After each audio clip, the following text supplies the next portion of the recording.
तो नमस्कार दोस्तों, आज हम लोग इस वीडियो में जो है बायोलॉजी पढ़ेंगे।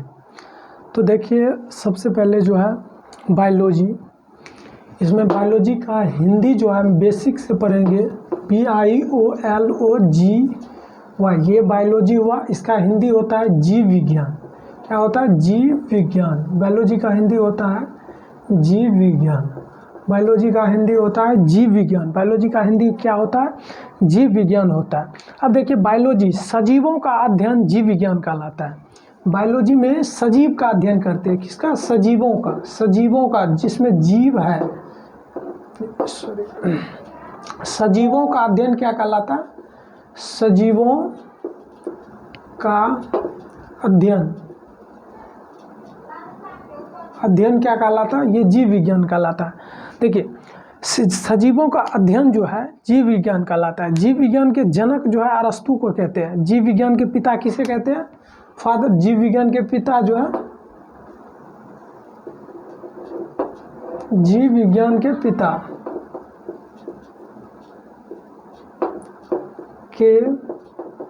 पिता जो है वो अरस्तु को कहते हैं। जीव विज्ञान के पिता किसे कहते हैं? अरस्तु को कहते हैं। जीव विज्ञान के पिता दोस्तों अरस्तु को कहते हैं। देखिए, जीव विज्ञान के दो शाखा है। जीव विज्ञान के कितने शाखा है? दो। कौन कौन? एक होता है जियोलॉजी, ZOOLOGY, जियोलॉजी। एक होता है बॉटनी। एक होता है जियोलॉजी, एक होता है बॉटनी। एक होता है क्या? बॉटनी दोस्तों। एक होता है जियोलॉजी, एक होता है बॉटनी। BOTONY, जियोलॉजी और बॉटनी। एक होता है जियोलॉजी, ZOOLOGY, जियोलॉजी जंतु विज्ञान। इसको हिंदी में जंतु विज्ञान कहते हैं, जंतु विज्ञान। एक होता है बॉटनी के अंदर, इसको हिंदी में वनस्पति विज्ञान कहते हैं। बॉटनी को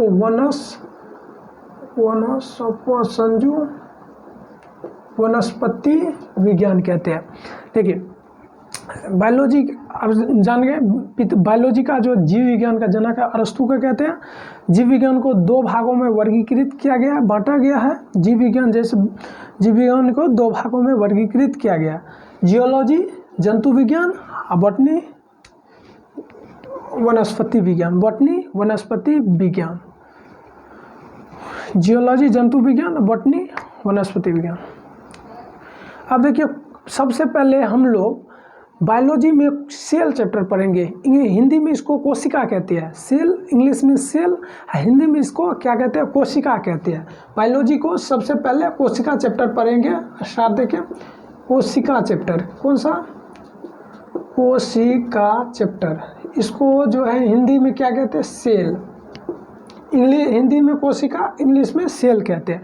आज हम लोग सबसे पहला बायोलॉजी में जो चैप्टर पढ़ेंगे, बायोलॉजी में चैप्टर जो है एक होता है कोशिका चैप्टर। वही कोशिका चैप्टर हम लोग पढ़ेंगे।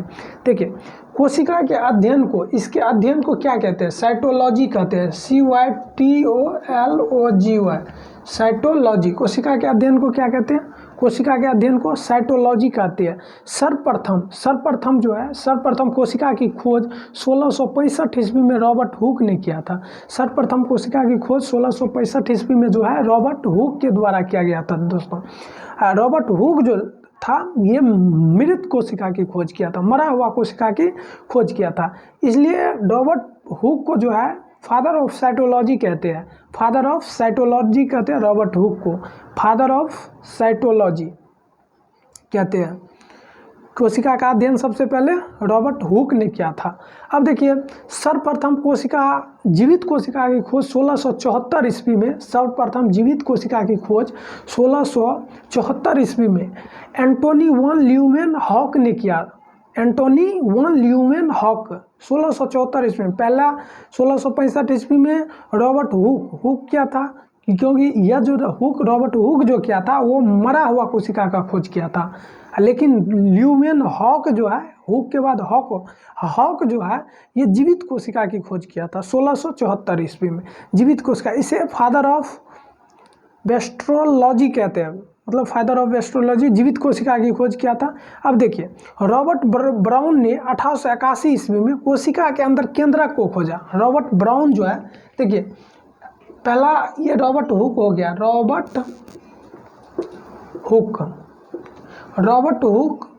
रॉबर्ट हुक जो है 1665 ईस्वी में, 1665 ईस्वी में सबसे पहले कोशिका की खोज किया, सेल की खोज की रॉबर्ट हुक सबसे पहले। लेकिन ये जो कोशिका की रॉबर्ट हुक खोज किया, ये मरा हुआ कोशिका का खोज किया।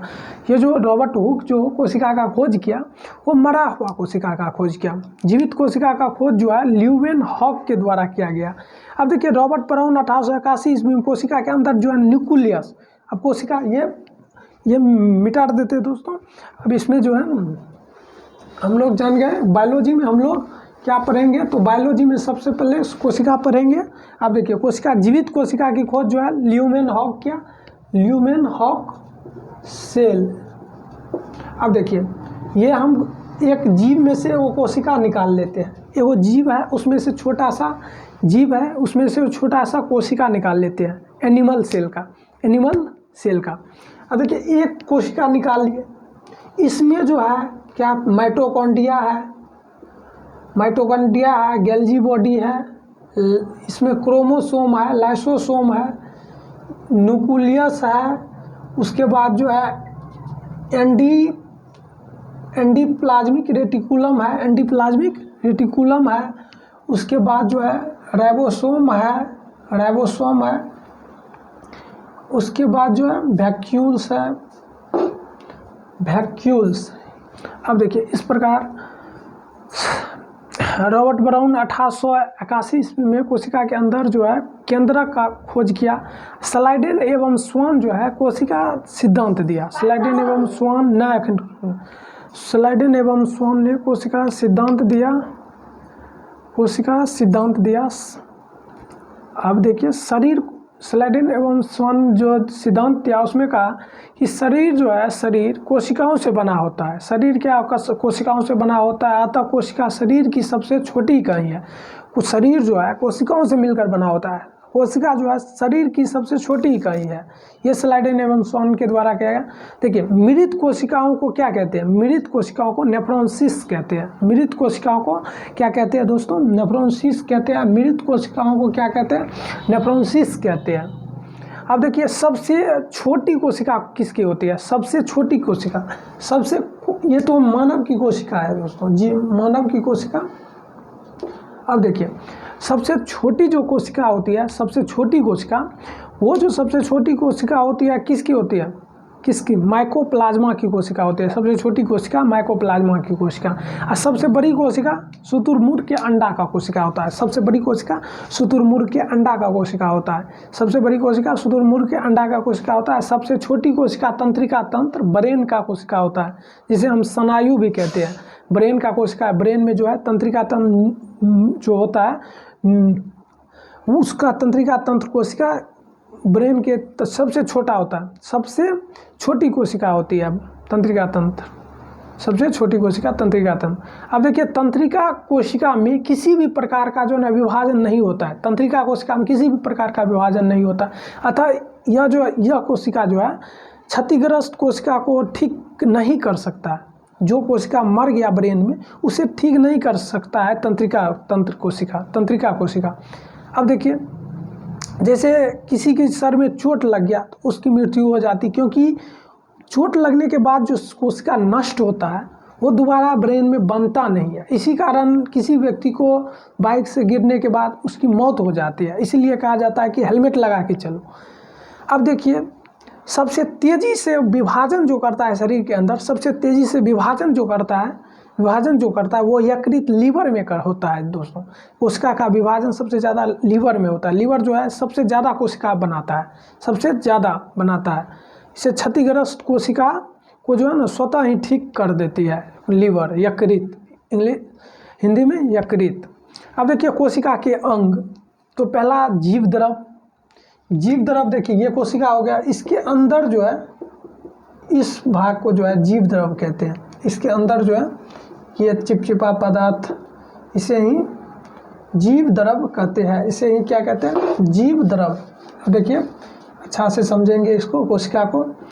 इसके अंदर जो है इसके अंदर ये चिपचिपा पदार्थ जो है इसकी को हम जीव द्रव्य कहते हैं। अब देखिए इसका खोज जो है, जीव द्रव्य की खोज, इसको क्या कहते हैं? जीव द्रव्य। जीव द्रव्य इसका खोज जो है पुरकिंजे ने किया। इसकी खोज जो है पुरकिंजे ने किया। इसकी खोज, जीव द्रव्य की खोज जो है पुरकिंजे ने किया। यह एक तरल गाढ़ा पदार्थ होता है। क्या होता है? तरल गाढ़ा पदार्थ। ये तरल गाढ़ा पदार्थ जो होता है, ये जो है ये जीव द्रव्य जो है तरल गाढ़ा पदार्थ होता है। इससे जो है ना जीवन का आधार कहते हैं। इसको जो है ना जीवन का आधार कहते हैं दोस्तों। इसे क्या कहते हैं? जीवन का आधार कहते हैं। अब देखिए सभी जैविक क्रियाएं इसी द्रव्य के अंदर होती है। सभी कोशिका के जितने भी अंग हैं जैविक क्रियाएं करती है इसी द्रव्य के अंदर कहती है। इसमें जो है ना 80% भाग जो है जल होता है। इसमें जो है 80% भाग क्या होता है? इसमें जीव द्रव्य में 80% भाग जो है वो जल होता है। 80% भाग क्या होता है? वो जल होता है इसमें। अब देखिए इसको जो है 2 भागों में बांटा गया है। इसको 2 प्रकार का होता है। 80% जल होता है। जीव द्रव्य 2 प्रकार का होता है। एक होता है कोशिका द्रव्य, एक होता है केंद्रिका द्रव्य। इसको 2 भागों में बांटा गया। एक होता है कोशिका द्रव्य, एक होता है कोशिका द्रव्य, दूसरा क्या होता है? एक होता है कोशिका द्रव्य, एक होता है केंद्रिका द्रव्य। केंद्रिका द्रव्य, एक होता है कोशिका द्रव्य, एक होता है केंद्रिका द्रव्य। इसमें 2 प्रकार का होता है। अब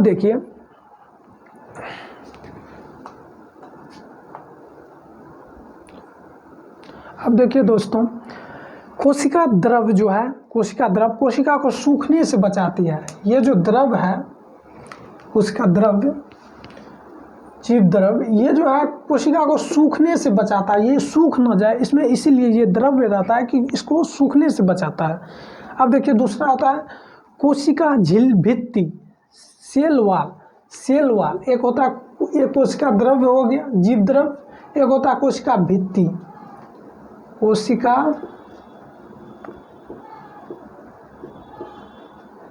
भित्ति, एक होता है कोशिका भित्ति।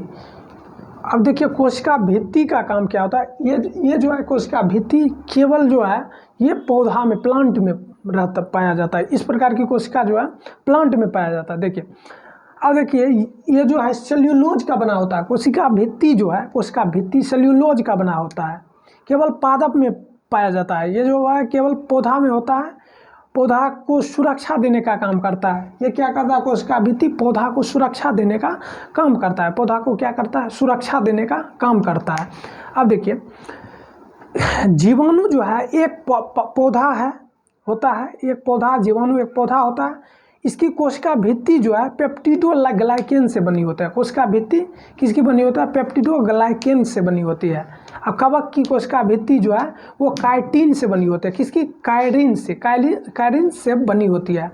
अब देखिए ये कोशिका द्रव्य के भित्ति के बारे में जान गया।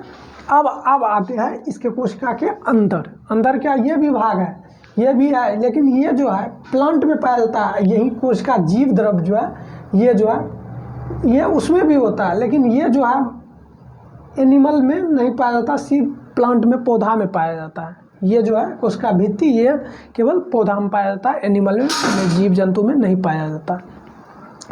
अब कोशिका झिल्ली, सेल मेम्ब्रेन किसे कहते हैं? कोशिका झिल्ली किसे कहते हैं? या जंतु तथा पादप दोनों में होता है। ये जो है कोशिका झिल्ली, इसको कोशिका झिल्ली कहते हैं। कोशिका झिल्ली, कोशिका झिल्ली, कोशिका झिल्ली। कोशिका झिल्ली जो है, कोशिका झिल्ली सेल मेम्ब्रेन, इसको इंग्लिश में सेल मेम्ब्रेन कहते हैं। यह जंतु और पादप दोनों में पाया जाता है कोशिका झिल्ली। अब देखिए कोशिका के अंदर के सभी अवयव जो है इसी झिल्ली के अंदर होता है। सभी अवयव, कोशिका के अंदर की सभी अवयव इसी झिल्ली के अंदर होता है, कोशिका झिल्ली के अंदर। कोशिका के अंदर जमने वाले पदार्थ का नियंत्रण करता है ये जो है कोशिका झिल्ली। ये जो हुआ कि कोशिका के अंदर कोई भी पदार्थ जाता है उसको रोकता है कोशिका झिल्ली। कुछ ही को अंदर जाने देता है, बाकी बाद इसको क्या करता है, रोकता है। अब देखिए ये जो है कोशिका झिल्ली अर्धपराग में होता है, अर्धपराग में, क्योंकि कुछ ही वस्तु को अंदर जाने देता है, कुछ ही को अंदर जाने देता है कोशिका झिल्ली, कुछ ही वस्तु को अंदर जाने देता है, इसे ही कोशिका झिल्ली कहते हैं। अब देखिए माइटोकॉन्ड्रिया, अब देखिए ये कोशिका के अंदर हो गया माइटोकॉन्ड्रिया, ये क्या हो गया, माइटोकॉन्ड्रिया। तो माइटोकॉन्ड्रिया कोशिका के अंदर हो गया। देखिए माइटोकॉन्ड्रिया या हिंदी में इसको माइटोकॉन्ड्रिया सूत्र कनिकाएँ कहते हैं। तो खोज जो है माइटोकॉन्ड्रिया की खोज अल्टमैन ने किया। माइटोकॉन्ड्रिया ये क्या हो गया, माइटोकॉन्ड्रिया,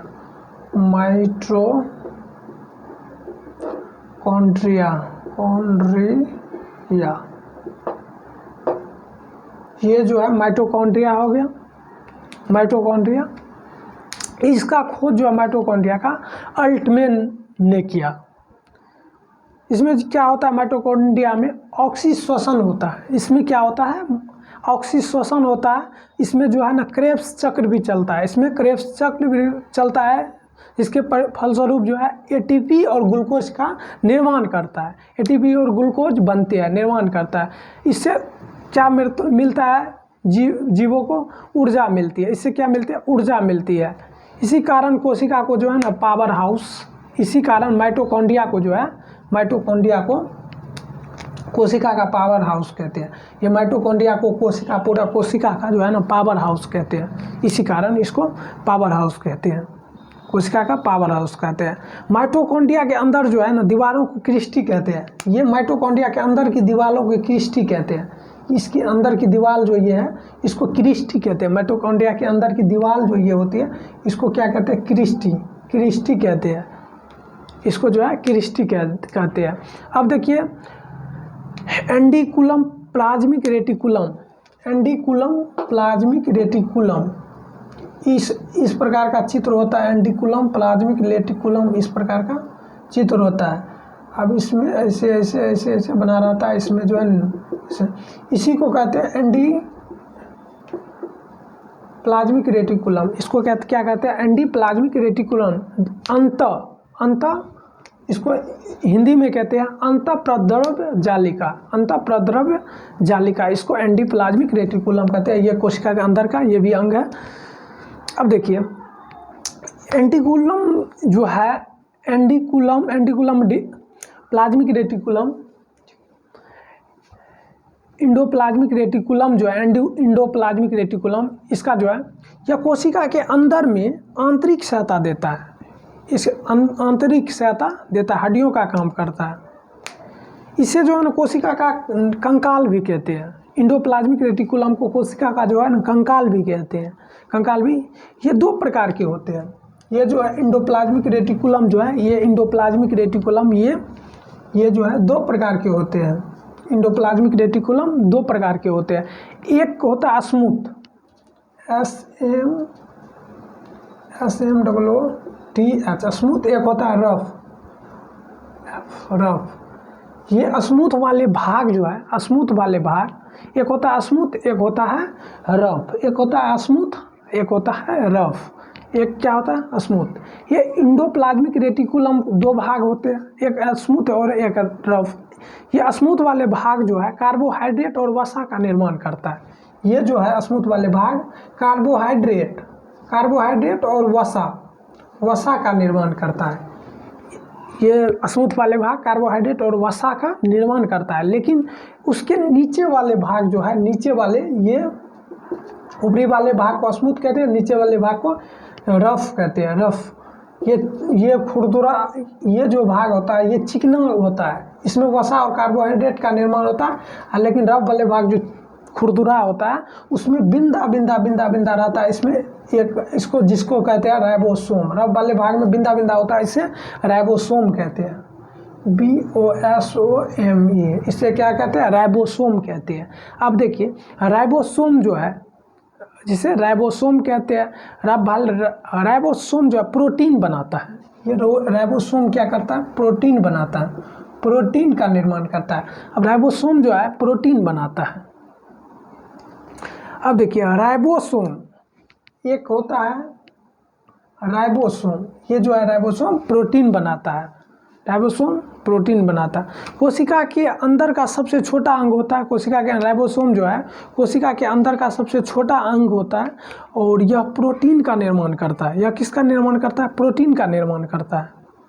ये जो है कोशिका के अंदर जो है प्रोटीन का निर्माण करता है। इसे प्रोटीन की फैक्ट्री कहते हैं, इसे जो है प्रोटीन की फैक्ट्री कहते हैं। यह जो है 2 प्रकार का होता है।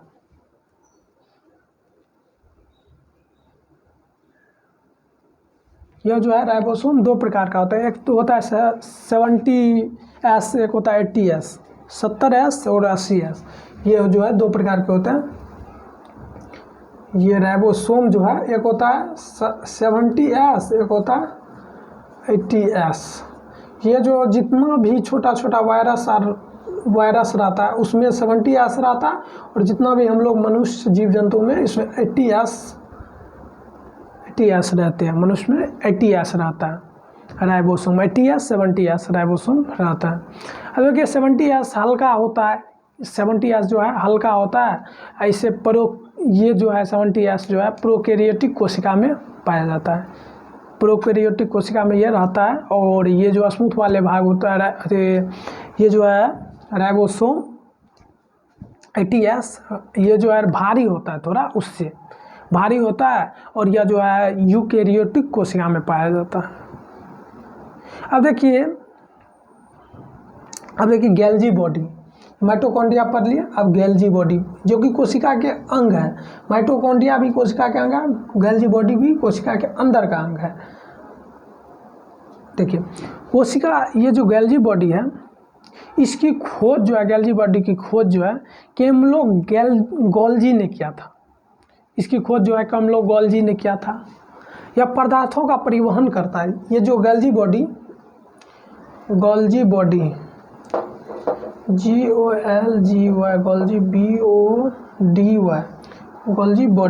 गोल्जी बॉडी जो है परिवहन का काम करता है। ये जो है परिवहन का काम करता है। अब ये देखिए माइटोकॉन्ड्रिया ऊर्जा बनाता है। अब ऊर्जा शरीर के हर कोशिका में बनता है, ऊर्जा शरीर के हर कोशिका में जो है माइटोकॉन्ड्रिया बनाता है। लेकिन कहीं जो है कोशिका, जैसे अभी जो है पूरा शरीर स्थिर है, लेकिन हमको सबसे ज़्यादा ऊर्जा जो है, जैसे बोलते हैं चलते हैं तो वहाँ पड़ता है। तो ये हाथ का ऊर्जा जो बनाता है माइटोकॉन्ड्रिया, तो ये चल कहाँ पहुँचा देता है? वो जो है पैरों में, मुंह में, जीभ में, यहाँ ऊर्जा पहुँचा देता है। यहाँ ज़्यादा ज़रूरत होता है, तो इसलिए जो है पहुँचाने का काम कौन करता है? तो गोल्जी बॉडी करता है। परिवहन का काम कौन करता है? गैल्जी बॉडी करता है, गैल्जी बॉडी करता है। अब देखिए सेंट्रोसोम, एक होता है सेंट्रोसोम, यह कोशिका विभाजन करता है। ये जो है सेंट्रोसोम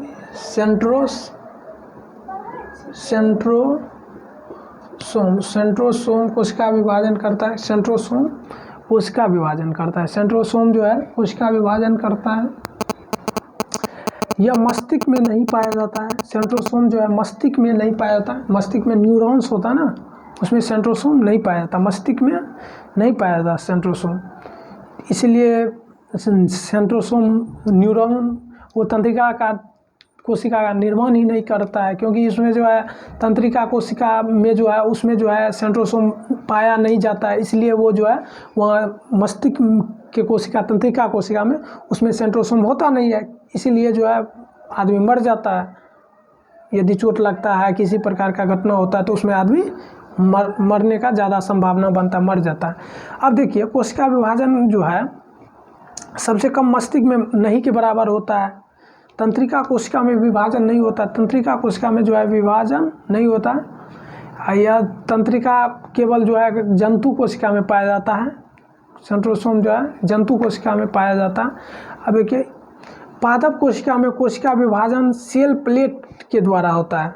पादप कोशिका में सेल प्लेट के द्वारा होता है। पादप में, ये पादप में जो है पौधा में सेल प्लेट के द्वारा जो है, सेल प्लेट के द्वारा, पादप में सेल प्लेट के द्वारा जो है उसका विभाजन होता है। पादप में सेल प्लेट के द्वारा, cell plate PLATE, cell plate के द्वारा जो है, सेल प्लेट के द्वारा पादप में कोशिका विभाजन होता है। सेल प्लेट के द्वारा पादप में कोशिका विभाजन होता है। आप देखिए अब क्रोमोसोम की खोज बोबेरी ने किया। इसका खोज किसने? बोबेरी ने किया। अब लाइसोसोम, इसके बारे में, ये सेंट्रोसोम क्या करता है? सेल डिवीजन करता है, नए कोशिका का निर्माण करता है। नया कोशिका का क्या करता है? निर्माण करता है। निर्माण करने का काम कौन करता है? सेंट्रोसोम। माइटोकॉन्ड्रिया क्या बनाता है? ऊर्जा बनाता है। गल्जी बॉडी परिवहन का काम करता है सेंट्रोसोम। नया कोशिका का निर्माण करता है। अब देखिए, अब लाइसोसोम के बारे में पढ़ेंगे। एक को इसके अंदर अंग है लाइसोसोम, कोशिका के अंदर एक अंग है लाइसोसोम। अब देखिए लाइसोसोम का क्या काम होता है? कोशिका के अंदर जो है पाचन, लाइसोसोम जो है कोशिका के अंदर पाचन का काम करता है। लाइसोसोम, ये लाइसोसोम जो है, लाइसोसोम ये कोशिका के अंदर पाचन का काम करता है। लाइसोसोम जो है कोशिका के अंदर क्या काम करता है? पाचन का काम करता है। लाइसोसोम कोशिका के अंदर क्या करता है? पाचन का काम करता है। इसके अंदर जो है एक अपघटक एंजाइम पाया जाता है। लाइसोसोम के अंदर जो है एक अपघटक एंजाइम पाया जाता है, एक जल अपघटक एंजाइम पाया जाता है। इसके अंदर एक एंजाइम, जल अपघटक एंजाइम रहता है। इसके अंदर जो है लाइसोसोम के अंदर इसके जल अपघटक एंजाइम रहता है इसके अंदर। अब कोशिका के अंदर का कोई अंग यदि काम नहीं करता है, कोशिका के इसके अंदर कोई अंग यदि काम नहीं करता है तो क्या करता है? लाइसोसोम अपने आप को नष्ट कर लेता है, अपने अंग को जो है ना नष्ट कर देता है। मतलब जो है थोड़ा सा छिड़काव कर देता है तो वो अंग जो है मर जाता है। अब देखिए, जब पूरी कोशिका कार्य नहीं करती है तो यह फट जाता है, पूरी कोशिका को नष्ट कर देती है। इसे आत्महत्या की थैली कहते हैं। लाइसोसोम को आत्महत्या की थैली कहते हैं। आत्महत्या की थैली, लाइसोसोम को आत्महत्या की थैली कहते हैं। एटॉम बम भी कहते हैं, कोशिका का एटॉम बम लाइसोसोम को कहते हैं। लाइसोसोम का खोज जो है डी डूबे ने किया लाइसोसोम का खोज। अब देखिए, आरबीसी, रेड ब्लड सेल के अंदर लाइसोसोम नहीं पाया जाता है। आरबीसी के अंदर जो है लाइसोसोम नहीं पाया जाता, आरबीसी के अंदर जो है लाइसोसोम नहीं पाया जाता। अब देखिए, इसमें नहीं पाया जाता तो इसके मरता कहाँ है? लाइसोसोम कहाँ मरता है? तो आरबीसी मरने के बाद जो है स्प्लीन, प्लीहा में मरता है।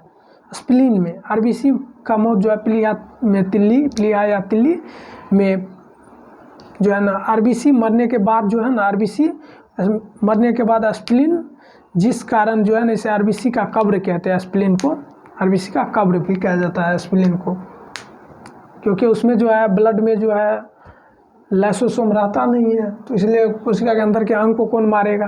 तो उसका आरबीसी का मौत जो है वो स्प्लीन में होता है, प्लीहा में। अब देखिए, न्यूक्लियस पढ़ेंगे, केंद्रक। इसे, ये न्यूक्लियस जो है, इससे जो है केंद्रक, न्यूक्लियस, इसको हिंदी में केंद्रक कहते हैं, न्यूक्लियस। अब देखिए, न्यूक्लियस केंद्रक जो है, इसका खोज जो है रॉबर्ट ब्राउन ने किया। इसका खोज जो है रॉबर्ट ब्राउन ने किया। केंद्रक का खोज किसने किया? रॉबर्ट ब्राउन ने। केंद्रक का खोज किसने किया? रॉबर्ट ब्राउन ने किया। इसकी खोज रॉबर्ट ब्राउन ने किया। यह कोशिका को जो है ना नियंत्रित करता है। ये न्यूक्लियस जो है, न्यूक्लियस, ये कोशिका को नियंत्रित करता है, कोशिका को नियंत्रित करता है। सब ब्रेन कहा जाता है इसे, कोशिका का जो है ना ब्रेन कहा जाता है, दिमाग कहा जाता है, क्योंकि कोशिका के अंदर जितना भी ये अंग है सब इसी के अनुसार काम करता है। जितना भी अंग है सब इसी के अनुसार काम करता है, ब्रेन। इसीलिए कोशिका के अंदर का ब्रेन कहा जाता है न्यूक्लियस, केंद्रक को, न्यूक्लियस को ब्रेन कहा जाता है। अब देखिए, कोशिका को नियंत्रित करता है। इसमें जो है ना 80% प्रोटीन पाया जाता है। इसमें जो है ना 80%। अब देखिए, इसका ब्रेन, कोशिका सेल का ब्रेन, कोशिका का ब्रेन कहते हैं, ब्रेन कहते हैं। अब देखिए, इसमें जो है 80% जो है 80% प्रोटीन पाया जाता है। न्यूक्लियस में जो 80% जो होता है वो प्रोटीन होता है। 80% न्यूक्लियस में क्या होता है? प्रोटीन होता है, 80% प्रोटीन होता है। अब देखिए, रसघानी, वैक्यूल्स। अब देखिए, वैक्यूल्स जो है, ये जो है जल को सिंचित रखता है। वैक्यूल्स, वैक्यूल जो है ये जो है जल को जमा करके रखता है, ये जल को जमा करके रखता है, जल को जमा करके रखता है। यदि इसमें से जल 30% भी सट जाता है तो हमको प्यास लग जाता है, 20% सट जाता है 30% तो प्यास लग जाता है। तो ये जल को जमा करके कौन रखता है? जल को वैक्यूल्स, जल को क्या करता है? जमा करके रखता है, सिंचित करके, जल जमा करके वैक्यूल्स रखता है। यह जंतुओं में सबसे छोटा होता है, वैक्यूल्स जो है वैक्यूल, ये जंतुओं में जो सबसे छोटा होता है। तो पौधा में बहुत बड़ा होता है, क्योंकि पौधा को तो सबसे ज़्यादा ऊर्जा की ज़रूरत होती है, उसमें जल भी ज़्यादा चाहिए, क्या कि वो बड़ा बड़ा होता है, बहुत मोटा मोटा होता है, उसमें ज़्यादा ऊर्जा चाहिए उसमें, इसलिए उसको ज़्यादा जल को जमा करके रखना पड़ता है। तो जल को जमा इसीलिए पौधा में बड़ा होता है वैक्यूल्स। इसको वैक्यूल्स का हिंदी होता है रसघानी। ये रसघानी जो है ये इसमें पौधा में बड़ा होता है, लेकिन यही जीव जंतु मनुष्य में ये छोटा होता है, क्योंकि उसको कम जल की आवश्यकता होती है, कम जल की आवश्यकता होती है। अब देखिए लवक, प्लास्टिड, ये लवक प्लास्टिड कहते हैं, प्लास्टिड, प्लास्टिड, इसे प्लास्टिड कहते हैं, PLASTID, प्लास्टिड कहते हैं। अब लवक प्लास्टिड, लवक या पादप का सबसे बड़ा कोशिका अंग है, कोशिका अंग है। पादप का जो है लवक जो प्लास्टिड, यह पौधा का सबसे बड़ा कोशिका अंग है प्लास्टिड। प्लास्टिड क्या है? कोशिका का सबसे, पौधा का सबसे बड़ा अंग है। यह केवल पौधा में पाया जाता है, ये प्लास्टिड जो है केवल पौधा के कोशिका में पाया जाता है, ये जीव जंतु के एनिमल के कोशिका में नहीं पाया जाता। जो है प्लास्टिड जो है 3 प्रकार का होता है, 3 प्रकार का होता है। एक होता है हरित लवक, एक होता है, हिंदी में लवक कहते हैं, प्लास्टिड को लवक कहते हैं, इसको प्लास्टिड को लवक कहते हैं हिंदी में। तो 3 प्रकार के होते हैं, हरित लवक, अवर्णित लवक और वर्णित लवक। हरित लवक को इंग्लिश में क्लोरोप्लास्ट कहते हैं, लेक्योप्लास्ट कहते हैं, अवर्णित लवक को क्रोमप्लास्ट कहते हैं, वर्णित लवक को। अब देखिए हरित लवक, हिंदी में हरित लवक, पहला हरित लवक, यह भोजन का निर्माण करता है। यह जो प्लास्टिड, ये 3 प्रकार का होता है, प्लास्टिड 3 प्रकार का होता है। ये जो है भोजन का निर्माण करता है, हरित लवक, ये हरित लवक, अवर्णित लवक, वर्णित लवक। हरित लवक यह भोजन का निर्माण करता है। हरित लवक क्या करता है? भोजन का निर्माण करता है। यह पानी तथा तना में पाया जाता है, या पानी और तना दोनों में पाया जाता है, पानी तथा तना में पाया जाता है। और अवर्णित लवक यह भोजन को संग्रह करके रखता है, भोजन को संग्रह करके यह जड़ और फल में पाया जाता है। अवर्णित लवक जल और फल में पाया जाता है, ये भोजन को क्या करता है? संग्रह करके रखता है। अवर्णित लवक, अवर्णित लवक यह रंग प्रदान करता है। यह जो है वर्णित लवक पौधा में क्या करता है? पत्ती में रंग प्रदान करता है। वर्णित लवक क्लोरोप्लास्ट, यह वह रंग प्रदान करता है। पौधों में हरे रंग जो होता है वह क्लोरोप्लास्ट के कारण होता है। गाजर में जो है केरोटीन के कारण इसका रंग जो है लाल होता है, गाजर में का रंग जो है लाल होता है केरोटीन के। चुकंदर का विटामिन के कारण इसका रंग जो है लाल होता है। फलों का पीला रंग जो है, फलों का पीला रंग जेंथ्रोफिल के कारण फलों का पीला रंग होता है। और कोशिका के प्रकार देखिए, कोशिका 2 प्रकार के होते हैं। एक बार आप लोग ये उतार लीजिए,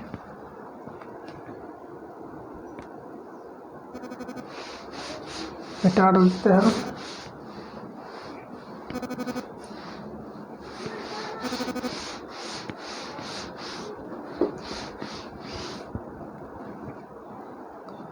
कोशिका 2 प्रकार के होते हैं, सेल कोशिका,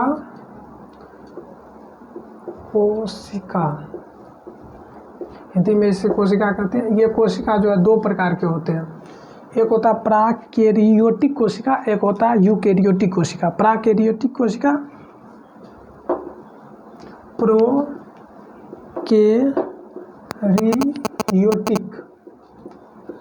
प्रोकैरियोटिक कोशिका, यूकैरियोटिक कोशिका, यूकैरियोटिक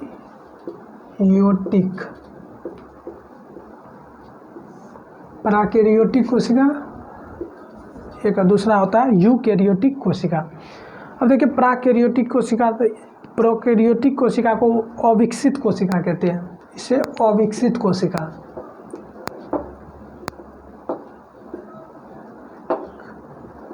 अविकसित कोशिका, इसे विकसित कोशिका, यूकैरियोटिक को विकसित कोशिका कहते हैं, प्राकैरियोटिक इसे विकसित कोशिका कहते हैं। इसको क्या कहते हैं? विकसित कोशिका कहते हैं। अब देखिए प्राकैरियोटिक कोशिका जो है सभी अंग में नहीं पाया जाता है। प्राकैरियोटिक कोशिका सभी अंग में, कोशिका के सभी अंग में नहीं पाया जाता है। इसमें प्रारंभिक कोशिका, इसे जो है प्रारंभिक कोशिका भी कहते हैं। इसमें कोशिका झिल्ली राइबोसोम 70S में पाया जाता है। कोशिका झिल्ली राइबोसोम 70S में पाया जाता है तथा शेष अंगों का अभाव देखा जाता है। इसमें शेष अंगों का अभाव देखा जाता है। अब देखिए यूकैरियोटिक कोशिका, प्रोकैरियोटिक कोशिका जो है राइबोसोम 70S में पाया जाता है, राइबोसोम 70S में पाया जाता है प्रोकैरियोटिक कोशिका। यूकैरियोटिक कोशिका देखिए इसमें जो है कोशिका के सभी अंग जो है पाए जाते हैं, कोशिका के सभी अंग पाए जाते हैं इसमें यूकैरियोटिक कोशिका में। यह पूरी तरह विकसित होता है, सभी अंग इसमें पाया जाता है। ये जो है राइबोसोम के 80S में रहता है, राइबोसोम के 80S में रहता है यूकैरियोटिक कोशिका, यूकैरियोटिक कोशिका। अब यह पादप पौधा जो है, पौधा कोशिका का आकार चकोर होता है, पौधा में कोशिका का आकार जो है वो चकोर होता है। ये पादप कोशिका में कोशिका का आकार चकोर होता है, लेकिन वही जंतु मानव कोशिका में या जंतु कोशिका में कोशिका का आकार जो है वो गोल होता है। वो क्या होता है? गोल होता है। देखिए कोशिका का आकार चौकोर होता है। इसके अंदर का सबसे बड़ा अंग जो है प्लास्टिड होता है। इसके अंदर का सबसे बड़ा अंग जो है प्लास्टिड होता है। इसके अंदर का सबसे बड़ा अंग क्या होता है? प्लास्टिड होता है। इसका वैक्यूल्स जो है राजधानी बड़ा होता है। इसमें जो है राजधानी क्या होता है बता दिए, बड़ा होता है। इसमें जो है राजधानी क्या होता है? बड़ा होता है। इसमें क्लोरोफिल पाया जाता है, इसमें क्लोरोफिल पाया जाता है, या कोशिका में क्लोरोफिल पाया जाता है, इसमें जो है क्लोरोफिल पाया जाता है। जंतु कोशिका जो है गोल होता है। इसके अंदर सबसे बड़ा केंद्रक होता है, सबसे बड़ा अंग जो है होता है जंतु कोशिका में गोल होता है। इसमें सबसे बड़ा अंग जो है केंद्रक होता है। बिना कोशिका भित्ति वाले कोशिका में जो है, बिना कोशिका भित्ति वाले कोशिका में क्या नहीं पाया जाता? प्लास्टिड नहीं पाया जाता, प्लास्टिड नहीं होता ना। चलिए इस वीडियो में इतना ही, अगला वीडियो में हम कोशिका को समाप्त कर देंगे।